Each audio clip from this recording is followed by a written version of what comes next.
நண்பர்களுக்கு வணக்கம்.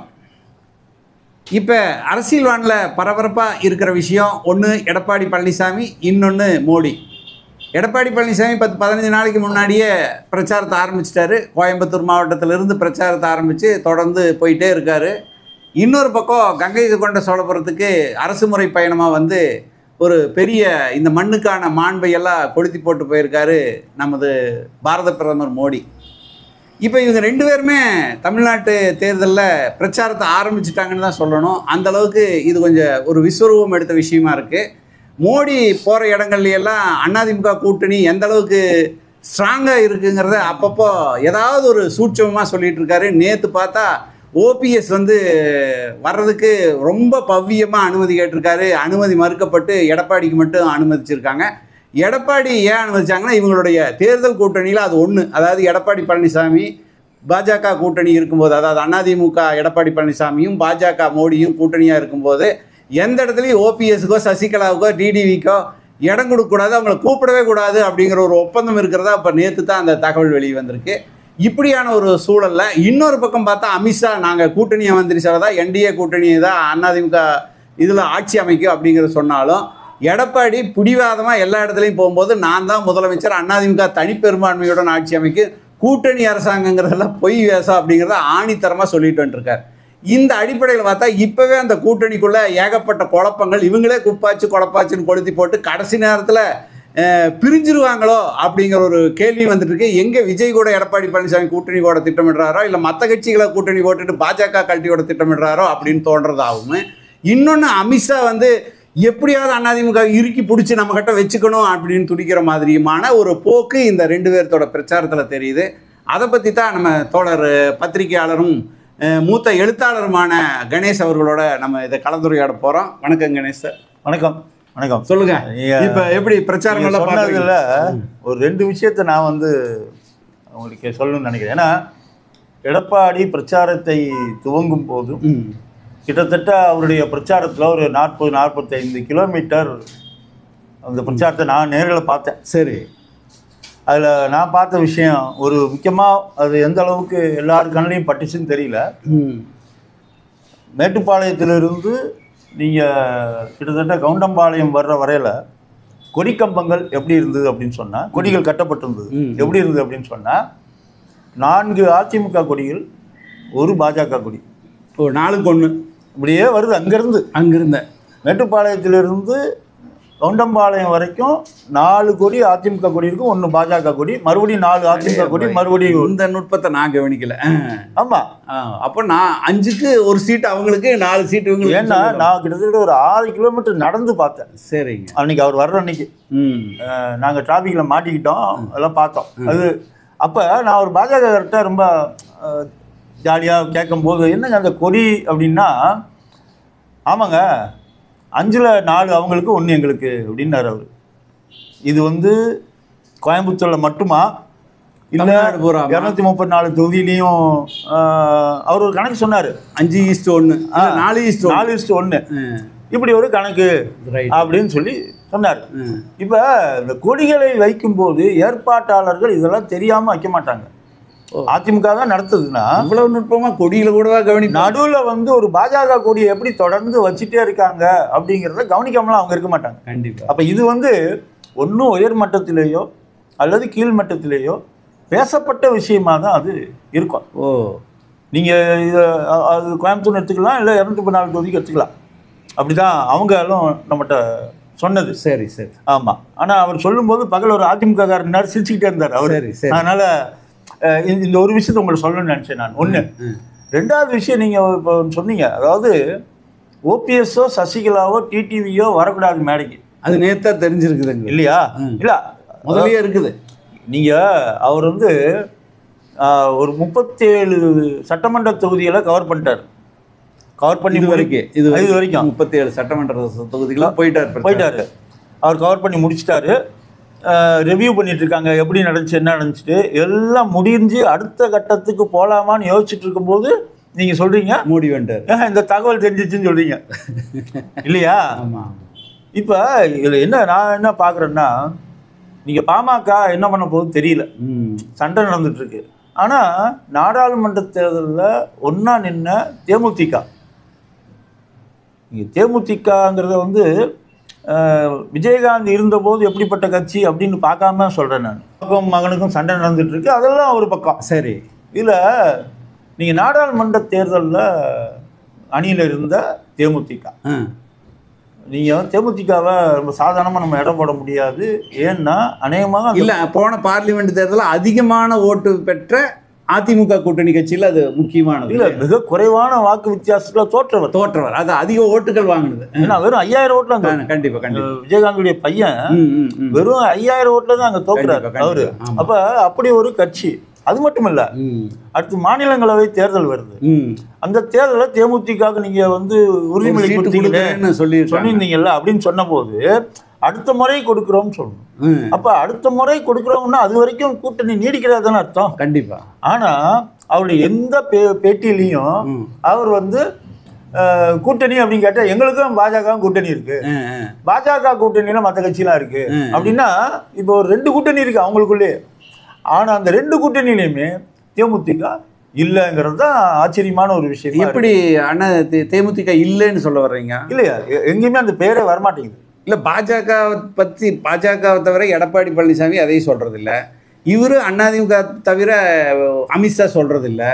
அப்படிங்கும்போது இந்த 2 தானே வரும். இந்த இல்லைங்கிறதுல எப்படி நமக்கு தெரிஞ்சதுன்னா, நாங்கள் இந்த 2லையும் இல்லை, அதனால நாங்கள் ஜனவரியில் சொல்லுவோம் அப்படிங்கிறது பிரேமலதா சொல்கிறாங்க. அதை வச்சு நம்ம முடிவு பண்ண வேண்டியிருக்கு. இவங்க யாரும் சேர்த்துக்கலன்னு. அப்போ என்னன்னா, அடுத்த முறையும் மாநிலங்களவை உறுப்பினர் இல்லை, ஒருவேளை வந்து சேர்ந்தா இருக்கலாம், இல்லைன்னா இல்லைங்கிறதா நமக்கு இப்போ வரைக்கும் தெரியுது. சரி சரி. அது வந்து இப்போ இது வந்து அதிமுகவை பொறுத்த வரைக்கும் இது குழப்பமா தெரியலாம், ஆனால் பாஜகவை பொறுத்த வரைக்கும் இது எந்த குழப்பமும் கிடையாது, தெளிவாக இருக்காங்க அவங்க. ஏன் அப்படின்னு சொன்னால், இப்போ நம்ம கணக்கு சொன்னோம்ல உங்களுக்கு, ஆமாம் 4:1 சொன்னீங்க பார்த்தீங்களா, அந்த 1 வாங்கிக்கிட்டு யார் வர்றாங்களோ அவங்களுக்கு பிரித்து கொடுத்துட்டு மற்ற எல்லா தொகுதியிலையும் அவங்க நின்றுவாங்க. சரி, இதான் நீங்கள் இப்போ சமீப காலத்தில் நீங்கள் சொல்கிறது ஒரு அடிப்படையில் சிக்கல் வருது.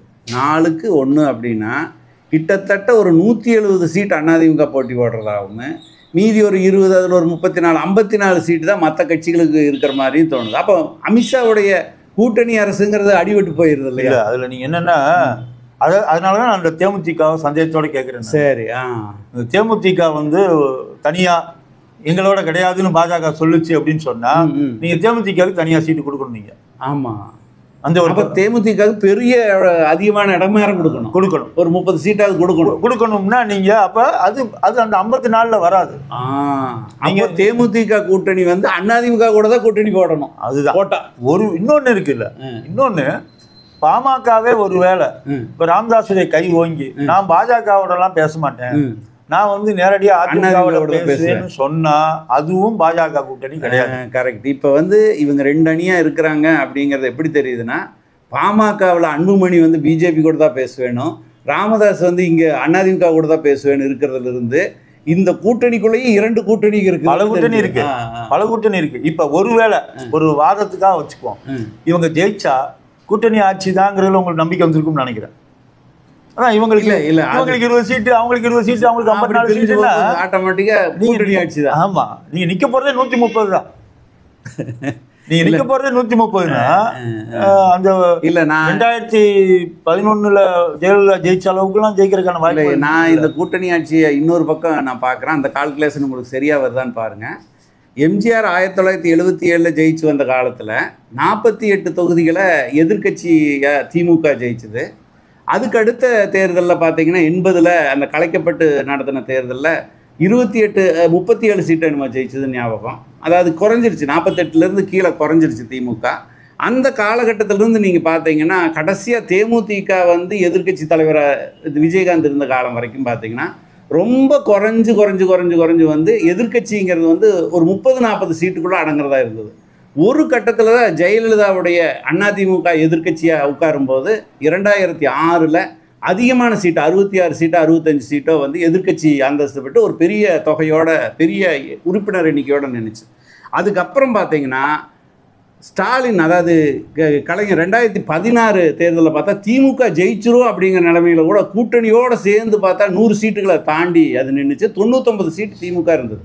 எதிர்க்கட்சியாக இவ்வளோ பெரிய அளவில் உறுப்பினர் எண்ணிக்கை வச்சுருந்தது அநேகமாக கடைசியாக ஸ்டாலின் கையில் தான் அவ்வளோ இருந்ததுன்னு நம்ம சொல்லலாம். இப்போது அதுக்கு அடுத்தது பார்த்திங்கன்னா போன தடவை கடும் தோல்வி அடையும் அப்படின்னு நினச்ச எடப்பாடி அதிமுக அணி பாஜகவுக்கு 4 சீட்டு வாங்கி 72 சீட்டை என்னமோ மொத்தமாக அந்த கூட்டணி ஜெயிச்சு இதுவும் ஒரு பலமான எதிர்க்கட்சியாக நிற்கிது. போன தடவை அவ்வளோ அதிருப்திகளை சந்தித்து கூட அதிமுக அவ்வளோ சீட்டு ஜெயிச்சிருக்கும் போது பாஜக மத்தியில் ஆளுங்கட்சியாக இருக்கிறது மூலமாக பெரிய அளவில் தமிழ்நாட்டில் அதிருப்தி சம்பாரிச்சிருக்கும் போது 4 சீட்டு அது ஜெயிச்சு வரும்போது கிட்டத்தட்ட போன தடவையை விட இந்த தடவை வந்து பிஜேபியும் அதிமுகவும் சேர்ந்ததுன்னா அதை விட குறைஞ்ச சீட்டுக்கு வாங்குமா அப்படின்னு ஒரு கேள்வி இருக்குது. அதை விட அதிகமான, அதாவது 72லேருந்து 73 74ன்னு வர்றதுக்கான வாய்ப்புகள் அதிகமாக இருக்குது. ஏன்னு கேட்டால் இப்போ ஆளுங்கட்சியாக திமுக இருக்குது. அப்படிங்கும்போது எதிர்க்கட்சிங்கிறது வந்து கடுமையாக போராடி எதிர்க்கட்சி கூட்டணி 100லிருந்து 120 சீட் அடிக்கிறதுக்கான வாய்ப்பு இந்த தேர்தலில் முழுமையாக இருக்குது. அது திமுகவா அதிமுகவான்னு தெரியல. அப்படிங்கும்போது கண்டிப்பாக கூட்டணி கட்சிகளோடு சேர்ந்து திமுகவோ அல்லது அதிமுகவோ கூட்டணி அரசாங்கம் தான் அமைச்சாக வேண்டிய சூழ்நிலை வரக்கூடிய 2026 இருக்குது. பத்தாவதுக்கு இப்போ வந்து விஜய் ஒரு பக்கம் வந்து அவர் ஒரு பக்கம் ஓட்ட பிரிக்கும் போது இந்த பாதகம் திமுகவுக்கு இருக்குமா அதிமுகவுக்கு இருக்குமான்னு தெரியாது. இல்லை அவர் ஒரு 4 சீட்டு 10 சீட்டு வாங்கிடுவாரான்னு தெரியாது. இப்படிங்கும்போது தமிழ்நாட்டில் வரலாறு காணாத அளவு இந்த தடவை தான் கூட்டணி அரசாங்கத்துக்கான வாய்ப்பு ரொம்ப பிரகாசமாக இருக்கிற மாதிரி தெரியுது. நீங்கள் இதுக்கு என்னதான் சண்டை போட்டாலும் இப்படி தான் நான் ஒரு கணக்கு பார்க்குறேன். இப்போ சொல்லுங்கள். நீங்கள் இவங்க பிரித்தா அவங்க எவ்வளோ வாங்கினாங்கிறதுலாம் ஒரு பக்கம்.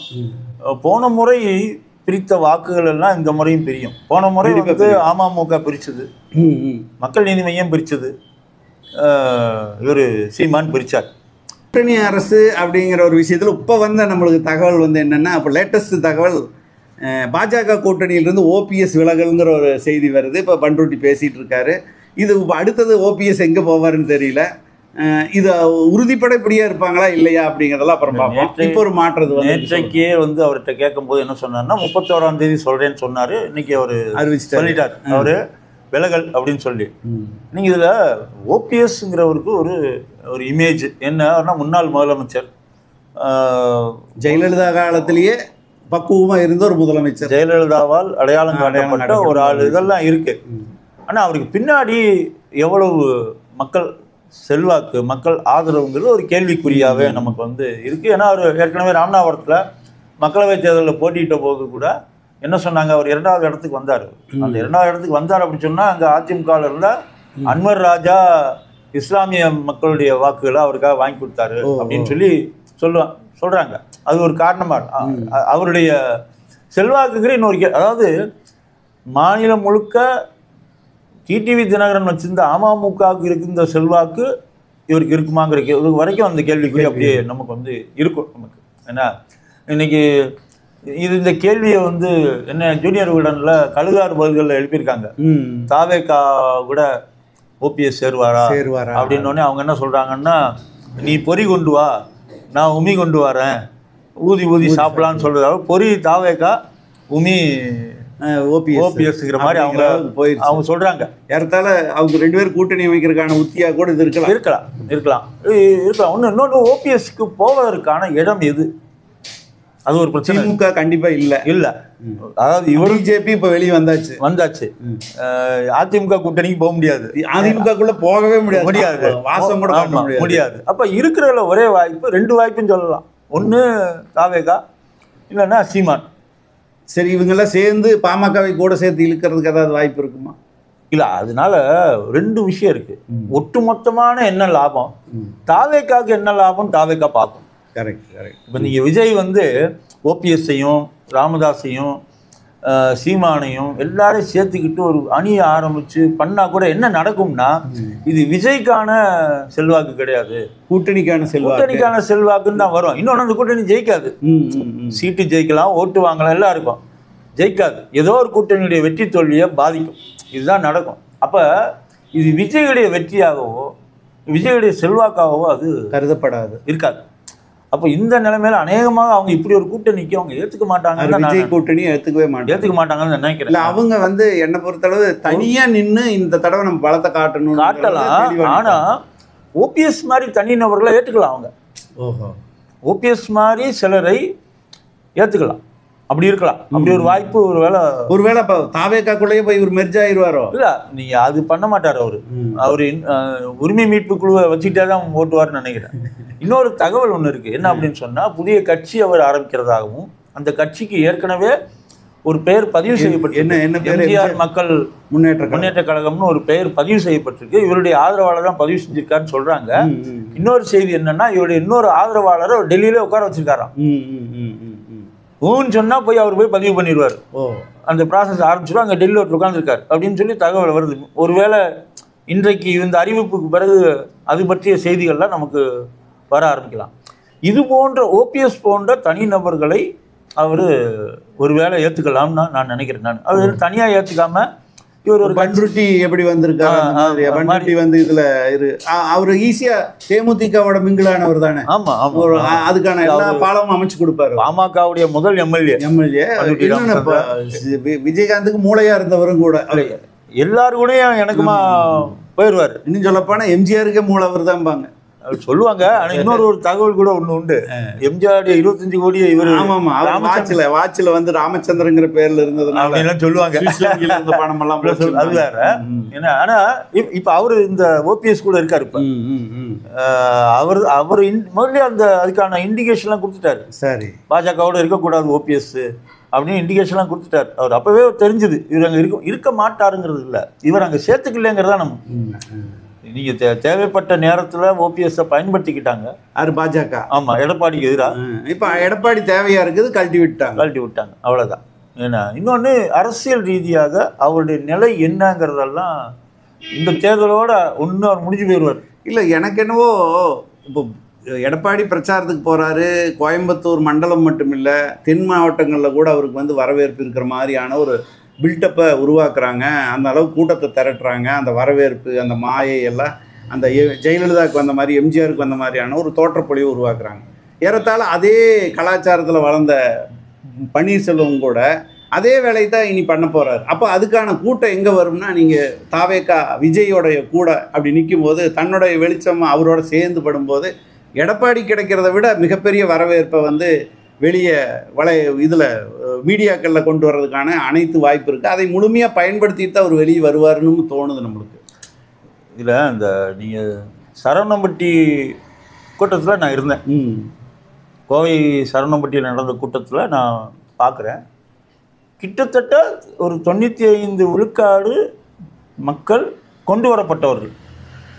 அதை நம்ம அங்கே பார்க்க முடியுது.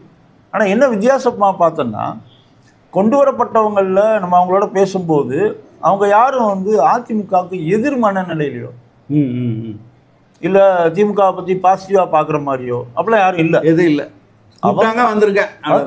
அதாவது எப்படின்னா, அவங்க ஒரு வேளை அவங்க வாக்காக மாறும்போது கூட அது அதிமுக வாக்காக கூட இருக்கலாம். அவங்கள்ட்ட பேசும்போது கிடைச்ச இதை சொல்கிறேன் நான். அதில் ஒரு பகுதியினர் வந்து யார் கூப்பிட்டாலும் போகிறவங்களா இருப்பாங்க, அது வேறு. ஆனால் நம்ம பார்க்கும்போது அதில் ஒரு கணிசமான பகுதியினர் கட்சிக்காரங்களாகவும் இருந்தது நம்ம வந்து இல்லை. அவர் பேச்சு எவ்வளோ தூரம் இருக்கிறதா அங்கே பார்த்தீங்க நீங்கள்? இல்லை, அதில் வந்து ஒரு அவருடைய பேச்சில் ஈர்ப்பு மக்களுக்கு இருக்கிற மாதிரி, அதாவது அவருடைய தொண்டர்களுக்கு ஆதரவாளர்களுக்கு இருக்கிற மாதிரி தெரியல. ஏன்னா அந்த பேச்சையெல்லாம் அவங்க எல்லாம் ஒத்து கவனிக்கிற மாதிரியோ அப்படிலாம் எந்த ஒரு இதையும் நம்ம வந்து அங்கே பார்க்க முடியும். நான் வடவள்ளி கூட்டத்தில் அவரது பார்த்தேன். வடவள்ளி கூட்டம் முழுசாக பார்த்தேன். அந்த வடவள்ளி கூட்டத்தில் நீங்கள் பார்த்தீங்கன்னாக்கா, இவர் பிரச்சாரத்தில் இந்த திமுக ஆட்சி மேலே அவர் வந்து குருட்டாம்போக்கில் பல எதிர் விஷயங்களை சொல்கிறாரு ஒழிய, முக்கியமான பிரச்சனைகளான முக்கியமான திட்டங்களாக இருக்கக்கூடிய மகளிருக்கு 1000 ரூபாய் திட்டம், பெண்களுக்கு இலவச பேருந்து பயண திட்டம், கல்லூரி மாணவர் மாணவிகளுக்கு மாதாந்திரம் உதவித்தொகை திட்டம், இந்த மாதிரியான விஷயங்கள்ல அவர் வந்து ஒரு வரி கூட அவர் சொல்லலை. அப்போது இது இருக்குமா இருக்காதா அப்படிங்கிறது வந்து இன்றைக்கி 1.25 கோடி பேர் ஏற்கனவே அந்த பயன்பெற்று இருக்கும்போது இன்னொரு 35 லட்சம் பேர்த்துக்கு அடுத்தது கொடுக்க போகும்போது இனி வந்து அது நான் வந்து 1000 ரூபாய் 1500 மாற்றி தருவேன் அல்லது 2000 மாற்றி தருவேன். இந்த வரி வருவாய் இவ்வளோ இருக்குது, மத்திய அரசு கொடுக்காட்டி கூட நம்மளுக்கு தமிழ்நாட்டில் வந்து தொழில் வந்து இவ்வளோ தூரம் செழித்து நம்மளுக்கு வரி வருவாய் இவ்வளோ வந்துட்டு இருக்கு, அதிலிருந்து நான் கொடுப்பேன் அப்படின்னு ஒரு வாக்குறுதி சொல்லக்கூடிய இடத்துல எடப்பாடியில் அதை டச் கூட பண்ணலை. ஒரு விஷயம். அடுத்தது, பாரதியார் யூனிவர்சிட்டியில் வந்து அந்த வடபள்ளி பகுதியாக இருக்கிறனால பாரதியார் யூனிவர்சிட்டியில் வந்து நிலம் இழந்தவர்கள் கிட்டத்தட்ட 1980 எம்ஜிஆர் காலத்தில் 1980 பாரதியார் யூனிவர்சிட்டி உருவாச்சு. அப்போ இருந்து நிலம் இழந்தவர்களுக்கு அதுக்கான உரிய தொகை கொடுக்கல. அவங்க வழக்காடு மன்றத்தில் இருக்காங்க. போன ஜெயலலிதா ஆட்சியிலேயே அவங்களுக்கான தொகை கொடுக்கணும்னு சொல்லி கோர்ட் உத்தரவு வந்துருச்சு. அன்னையிலிருந்து இன்ன வரைக்கும் கொடுக்கல. ஆனால் இவர் பேச்சில் என்ன வருதுன்னா, நான் ஆட்சிக்கு வந்தாக்க இந்த திமுக அரசு கிடப்பில் போட்டிருக்கிற இந்த பணத்தை நான் கொடுப்பேங்கிறார். அப்போ ஏற்கனவே 10 வருஷமாக நீ ஏன் கொடுக்காம இருந்தேன்னு கேள்வி வருது. இதெல்லாம் அங்கே இருக்கிற ஜனங்களுக்கு தெரியும். இதே மாதிரி பார்த்திங்கன்னா இந்த வரி கோயம்புத்தூரில் வந்து மாநகராட்சியில் மிகப்பெரிய வரி வசூல் நடக்குது. இந்த வரி வந்து கண்ணாபின்னான், அதாவது டபுள் ஆக்கி வருஷந்தோறும் 6% கூடுதலாக்கி கரெக்டாக அந்த தேதியில் கட்டாதவங்களுக்கு வந்து அபராத வட்டி வேறு போட்டு கண்ணாபின்னான்னு ஏற்றிருக்காங்க. இது வந்து முழுக்க நடுத்தர அந்த நடுத்தரத்துக்கு கீழே இருக்கக்கூடிய வீடு உள்ளவங்களுக்கு பயங்கர பாதிப்பு. வாடகை வீட்டுக்காரங்களுக்கு வாடகை ஏறிடுச்சு. இவ்வளவு தூரம் நெருக்கடியாக இருக்கிறது வந்து கூட்டணி கட்சிகளாக இருக்கக்கூடிய கம்யூனிஸ்ட் கட்சி உட்பட போராட்டம் பண்ண விஷயம். அந்த விஷயத்தை பேசும்போது கூட இவர் வரி டபுளாக இருக்குதுன்னு சொன்னாரே ஒழிய இந்த அடிஷனல் வட்டி, இந்த 6% இதெல்லாம் அவருக்கு சொல்லலை. இத்தனைக்கு தொண்டாமுத்தூர் தொகுதி யாருது, நம்ம இவர் வேலுமணி கூட இருக்கார். அவர் உள்ளாட்சித்துறை அமைச்சராக இருந்தவர். இந்த விஷயங்களை எடப்பாடிக்கு திட்டமிட்டே எடுத்து கொடுக்காம இருக்கிறாங்களா, இல்லை தெரியாமல் விட்டுட்டாரான்னு தெரியல. அப்போ ஒரு பிரச்சாரத்தில் கூட போகிற போக்கில் சிலதை சொல்கிறாரே ஒழிய ஒரு கான்க்ரீட்டான சில விஷயங்களை வந்து இவர் சொல்கிறதில்ல அப்படிங்கிறது ஒன்று தெரியுது. அதே மாதிரி இங்கே கூட்டிகிட்டு வரப்பட்ட கூட்டங்களை பார்த்தீங்கன்னா வடவள்ளியில் சந்திரசேகர்னு ஒருத்தர் வந்து இவருக்கு ரொம்ப நெருக்கமாக இருந்தார். யாருக்கு? வேலுமணிக்கு வலதுகை மாதிரி இருந்தவர். அவர் சமீபத்தில் தான் அதிமுகலேருந்து விலகினார். இன்னும் சொல்லப்போனால் அவரோட ஒய்ஃப் தான் வந்து கவுன்சிலர். அதாவது கோயம்புத்தூரில் 100 மாநகராட்சி கவுன்சிலர்களில் முக்கியமாக 3 கவுன்சிலரில் முக்கியமான கவுன்சிலர் அவங்க சர்மிளா தான். அவங்க வந்து அந்த பகுதியில் அவங்க கணவர் வந்து கட்சியிலிருந்து விலகிடுறாங்க. இன்னும் அந்த அம்மா கவுன்சிலராக அதிமுக தான் இருக்கா அப்படிங்கிறது கூட ஒரு கேள்வியாக இருக்குது. இப்படியான சூழலில் வடவள்ளியில் கூட்டம் கம்மியாக இருக்குது அப்படிங்கிறதுக்கு என்ன காரணம்னு பார்த்தா சந்திரசேகர் இல்லை, அதனால் கூட்டம் கம்மியாயிடுச்சு, வேலுமணியோட வலதுகரமே போனதுனால தான் இந்த நிலைமை அப்படின்னும் பேசிக்கிறத நம்ம பார்த்தோம். இப்படி ஒரு ஏரியாவில் வடவள்ளியில் மட்டும் இவ்வளோ விஷயம் கிடைக்கும்போது ஒவ்வொரு தொகுதி பிரச்சாரத்துக்கு போகும்போது இன்னும் சொல்லப்போனால் கூட்டணி அரசு அப்படிங்கிற ஒரு விஷயத்தில் இவர் கான்க்ரீட்டாக சொல்கிறார், நான் தான் முதலமைச்சர்னு வந்து தெளிவாக அமித்ஷாவே சொல்லிட்டார். அடுத்த நாள் பார்த்தா அமித்ஷா பேட்டி வருது தினமலரில், இல்லை கூட்டணி அரசாங்கம் தான் அப்படிங்கிறாரு. அப்போ இந்த முரண் வந்து ஒவ்வொரு பக்கமும் நடக்குது. இந்த முரண் நடக்கும்போது நம்மளுக்கு என்ன தோணுதுன்னா, கடைசி நேரத்தில் எடப்பாடி கழட்டு போயிடுவாரோ, பாஜக கழட்டி விட்டுட்டு திமுக இருக்கிற கூட்டணி கட்சிகளை பூரா இங்கே இழுக்கிறதுக்கு முயற்சி பண்ணுவாரா, அல்லது தாவேக்கா வர்றதுக்கான வாய்ப்பு ரொம்ப குறைவு, மற்ற கட்சிகள் உள்ள இழுக்கிறதுக்கான முயற்சி பண்ணுவாரா, பாஜக 2 கட்ட நிலையில் நிற்குமா அப்படிங்கிறது இவரோட பிரச்சாரத்தின் மூலமாக தெரியுது அப்படின்னு நம்மளுக்கு தோணுது.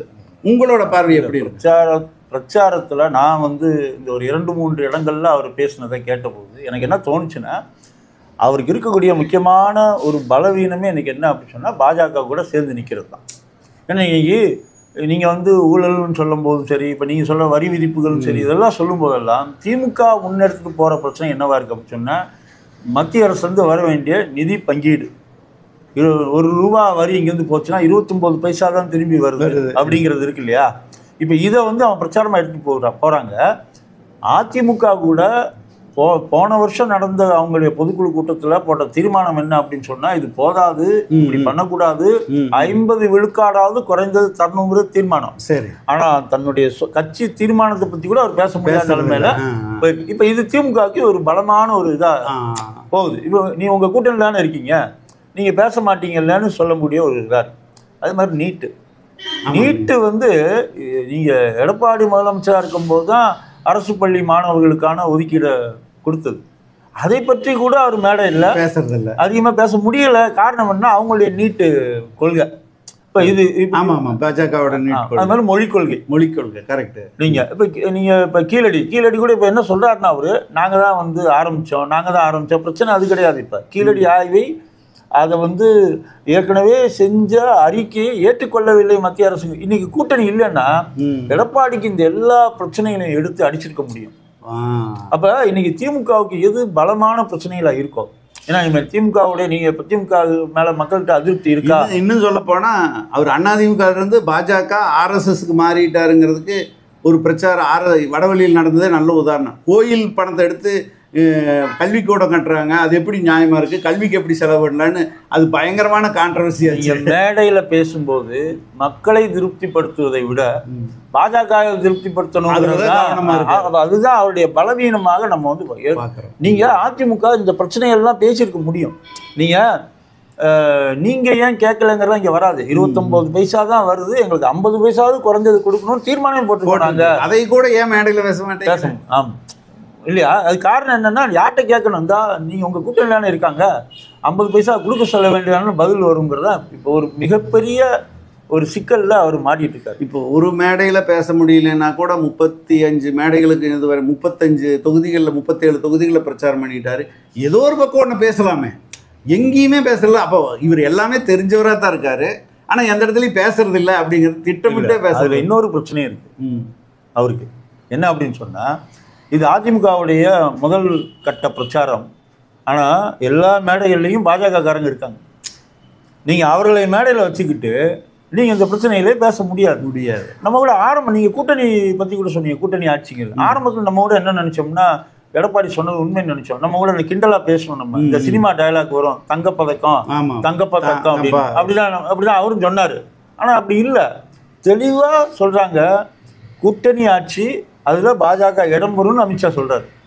இவர் நாங்கள் தனித்து தான் ஆட்சி அமைப்போம், கூட்டணி ஆட்சி கிடையாது, அதிமுக ஆட்சி தான், நான் தான் முதல்வர், தெளிவாக சொல்கிறார் அப்படின்னு சொல்கிறார். இப்போ இவர் பேச பேச அமித்ஷா என்ன டோன் மாறி இருக்குன்னா, அது வரைக்கும் அவர் கூட வந்து முதல்வர் வேட்பாளர் இவர் தான் சொன்னவர், இப்போ அதிமுகவிலேருந்து ஒருத்தர் முதல்வர் ஆவார், கூட்டணி ஆட்சி நடக்குங்கிறாரு. அப்போ எடப்பாடி பழனிசாமி முதல்வர் இல்லை, அதிமுக தான், உங்கள் கட்சிக்கு தான் முதல்வர் அவர் தான் இல்லை, அதிமுக முதல்வர் யாருன்னு சொல்லல, அது யாருன்னு சொல்ல. அது வரைக்கும் எடப்பாடின்னு சொன்னவர் திடீர்னு ஏன் டோன் மாறுறாரு? அப்ப இவர் இந்த பக்கம் பிடிவாதமா நாங்க மட்டும்தான் ஆட்சிக்கு வருவோம் அப்படின்னு சொல்ல அவங்க பாருங்க. இப்ப நீங்க சொன்ன மாதிரி கடைசி நேரத்தில் கலட்டி விடப்படுவது அப்படிங்கிற ஒரு கேள்வி இருக்கு பாத்தீங்களா? எடப்பாடியை பற்றி நம்ம வந்து ஒரு ஆளுமை கிடையாது, அவர் நல்ல அரசியல் தெரிஞ்ச அற்புதமான சாணக்கியர், அதுல எல்லாம் ரொம்ப தெளிவா தான் இருக்கு. ஆமா, நீங்க அதனாலதான் தவழ்ந்து போய் பதவி வாங்கினாருன்னா, அந்நேரம் என்ன செஞ்சா பதவி கிடைக்கும்னு தெரியும், வாங்கிட்டார், அவ்வளவுதான்.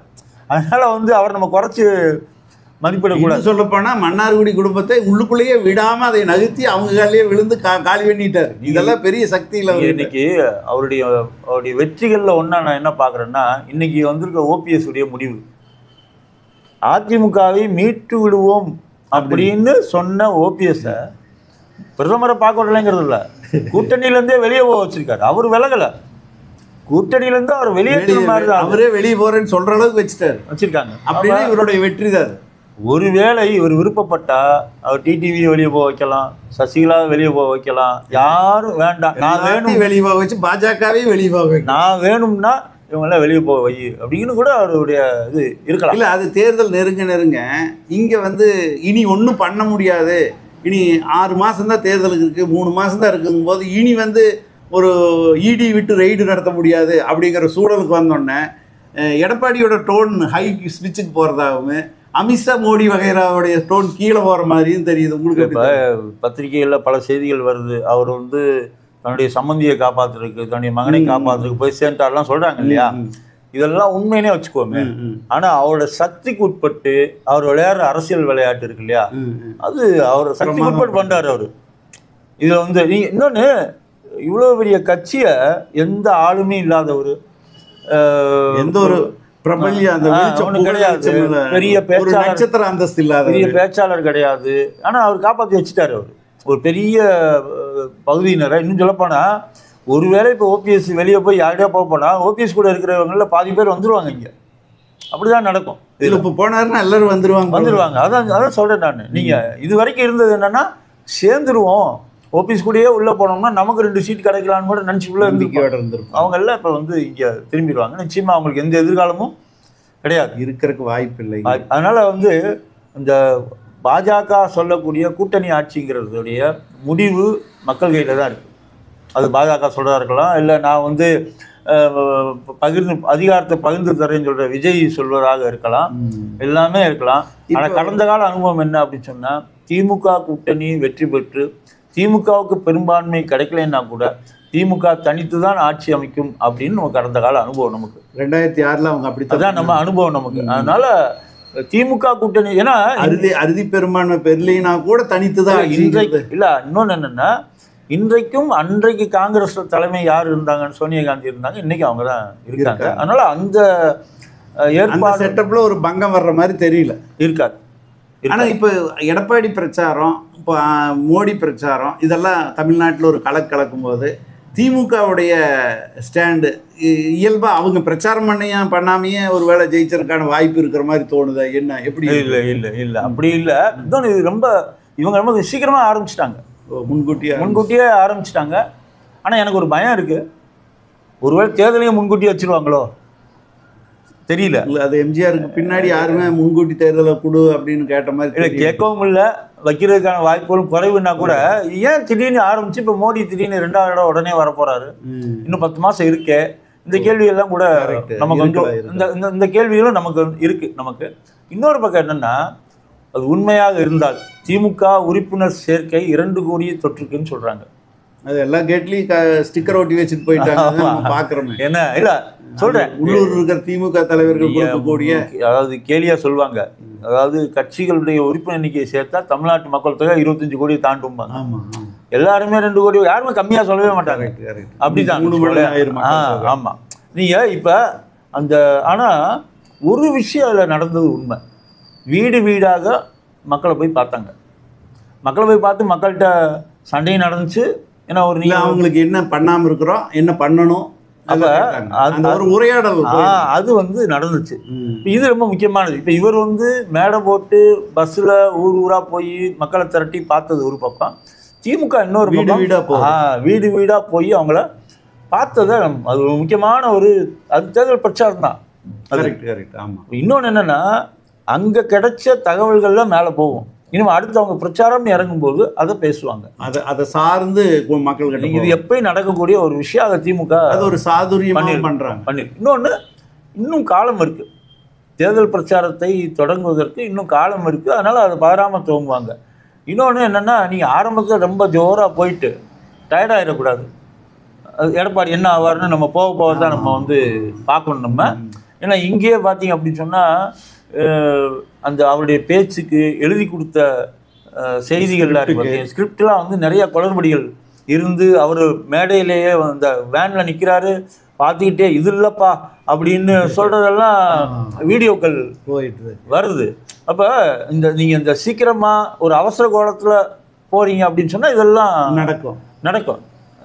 இன்னொன்று என்னென்னா, அதை சமாளிக்கக்கூடிய பேச்சாளராகவும் எடப்பாடி விளங்குறாரு. ஆமாம், சாதுரியமா நடக்குது இல்லையா? அப்போ இந்த முதல் கட்ட பிரச்சாரம் அப்படின்னு அவங்க சொல்கிறதே வந்து என்ன அப்படின்னு சொன்னால், முன்கூட்டியே ஆரம்பித்து போகிறத. இன்னொன்று, அவருக்கு நிறைய இப்போ நீங்கள் திமுக எடுத்துக்கிட்டிங்கன்னா, திமுக கூட்டணியில் யார் யார் இருக்காங்கன்னு தெரியும்.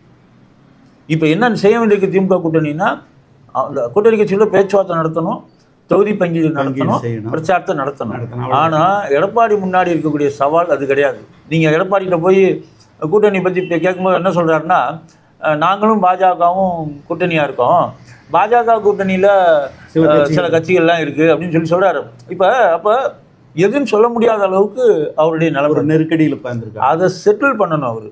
அதை செட்டில் பண்ணுறதுடைய முதல் அடி தான் ஓபிஎஸ். அதை செட்டில் பண்ணுறதோட முதல் அடி, செட்டில் பண்றதா முக்கியமான பிரச்சனையா அவங்களுக்கு இருந்திருக்கணும். அதுக்குள்ள ஒரு பிரச்சாரம் தொடங்கிட்டார். இல்ல, அவரு இந்த பிரச்சாரத்தையும் சேர்த்து ஒருவேளை இதுக்காக கூட பயன்படுத்தலாம். இந்த வாரங்க கழட்டி விடுறதுக்காக இந்த வாரம் கூட்டம் கூடுது. நீங்க சசிகலா இல்ல இப்ப என்ன நடந்திருக்குன்னா, எடப்பாடி 37 தொகுதிகளை பிரச்சாரம் செய்ததன் மூலமாக ஓபிஎஸ் என்கிற ஒரு ஆளை வெளியே தள்ளக்கூடிய பாஜகவிலிருந்து வெளியே தள்ளிட்டார். அடுத்தது எத்தனை பேர்த்த தள்ள போறாரோ தெரியல, நம்மளுக்கு தெரியாது. அதான் நீங்க இன்னொரு சந்தேகம் சொன்னீங்க, எல்லாத்தையும் தள்ளிட்டு கடைசியில் பாஜகவையும் போயிட்டு வான்னு சொன்னா, இதெல்லாம் வந்து இன்னும் 10 மாத காலம். அதுதான் என்னன்னா, இந்த அவருக்கு இன்னும் பல்வேறு பணிகள் இருக்கு. அவருக்கு திமுக கூட்டணியில அப்படி இல்லை. இப்போ அவங்க பிரச்சாரத்தை ஆரம்பிச்சாங்கன்னா, கூட்டணியில் இருக்கக்கூடிய எல்லா கட்சிகளும் வந்து இருந்து இந்த பிரச்சாரத்தை முன்னெடுத்து போக ஆரம்பிச்சிருவாங்க. இங்கே அப்படி கிடையாது. யார் யாரை சேர்க்கணும், யார் யாரை வெளியே வைக்கணும்னு அதிமுகவும் பாஜகவும் இன்னும் முடிவு பண்ணலைங்கிறது தான் இங்கே இருக்கக்கூடிய பிரச்சனை. ஆனால் இப்போ பார்க்கும்போது இதெல்லாம் டோட்டலாக பார்க்கும்போது பாஜகவில் அமித்ஷா வந்து எடப்பாடி இறுக்கி பிடிச்சி இழுத்து வச்சிருக்கிற மாதிரியும் இவர் அப்பாடா விட்டா போதும்னு கலரை துடிக்கிற மாதிரியும் தான் தெரியுது. உங்களுக்கு எப்படி அது தெரியுது? இல்லை, இது வந்து ஒரு கட்டாயத்தின் பேரில் சேர்ந்தவர்கள் அப்படின்னு தெரியுது. அதாவது எடப்பாடி சேர்க்கப்பட்டவர். ஏறத்தாலும் நான் சொல்றது நீங்க கொஞ்சம் மாத்தி சொல்றீங்க. அவ்வளவுதான், அப்படிதான் தெரியுது நமக்கு. என்ன அதாவது இழுத்து வச்சிருக்காங்க அப்படிதான். ஒன்னும் ரெண்டுமே ஒரு லவ் பண்ணி சேர்ந்த மாதிரி தெரியல. இல்லை, அதுக்கு வாய்ப்புகள் மிக குறைவே இல்லை. ஏன்னா எடப்பாடிக்கே தெரியும் பாஜகவோட சேர்ந்தா நமக்கு நிறைய நெகட்டிவான விஷயங்கள் இருக்குன்னு அவருக்கு தெரியும். அதைத்தான் அவர் நாடாளுமன்ற தேர்தல் எல்லாம் பேசுனது அவரு தெரியும் அவருக்கு. அதாவது இது வரைக்கும் எடப்பாடி சந்தித்த 9 தேர்தல்களையும் தோல்வி அப்படின்னு சொல்கிறாங்க. இது 10வது தேர்தலாக கூட இருக்கலாம். அவர் தோல்வி சந்திக்க போகிற 10வது தேர்தலாக கூட இருக்கலாம். ஆனால் அவர் என்ன நினச்சிட்டு இருக்காருன்னா 10வது தேர்தல் தோற்றாலும் பரவாயில்லை, கட்சி என் கையில் இருக்கணும். இல்லை, இதே தான் அதிமுக இருக்கிற கட்சிக்காரங்களும் சில பேர் எங்கிட்ட. ஆமாம், அவர் தான் அப்படி தான் நினைக்கிறாரு. கட்சி என் கையில் இருக்கணும், தோற்றாலும் பரவாயில்லைங்கிறது. ஆனால் தோத்தா கட்சி அவர் கையில் இருக்குமான்னு தெரியல. ஏன்னா அதை பயன்படுத்துவாங்க.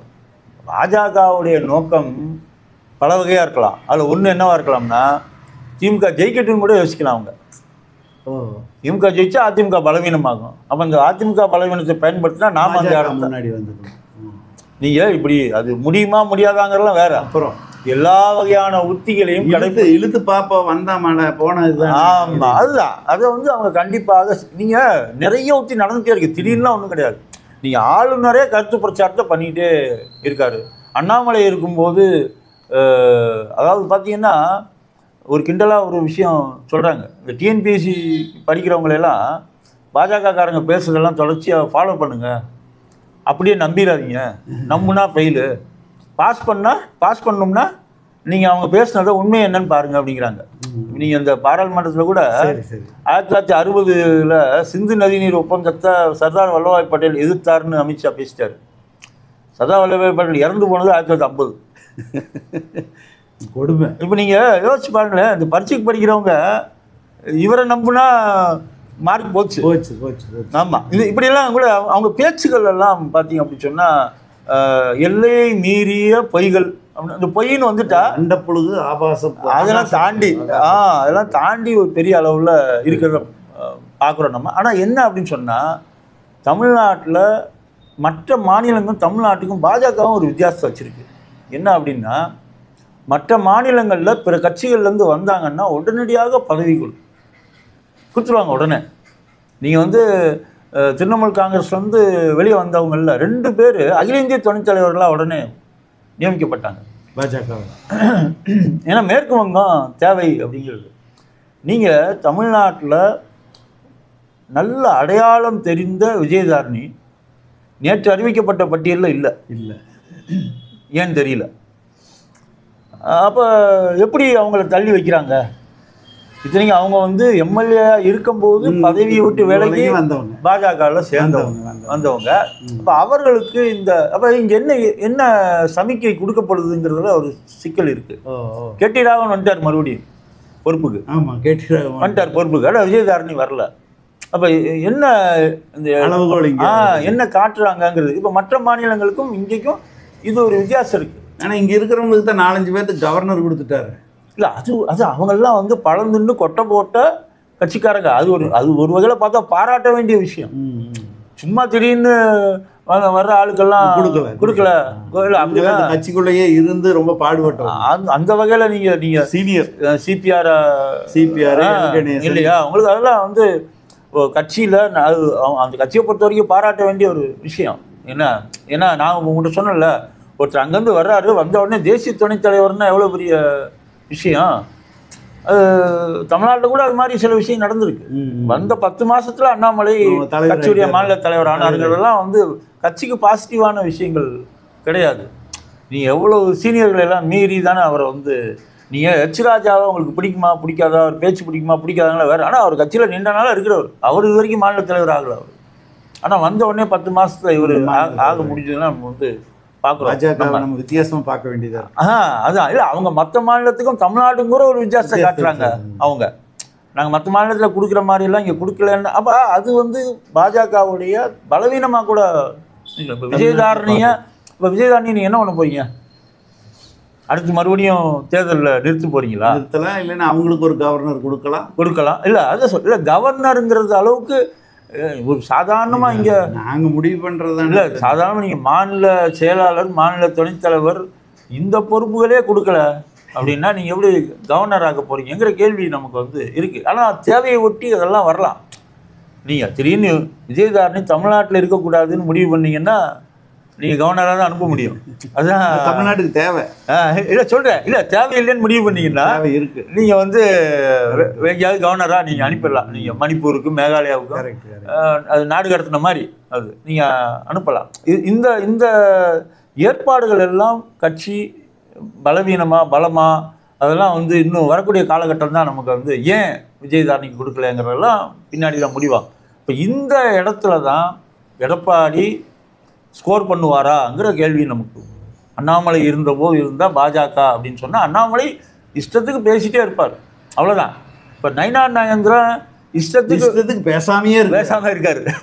இப்போ அவர் என்ன, இவர் ஏதாவது பேச மாட்டாரான்னு தோன்ற அளவுக்கு இவர் போகிறார்.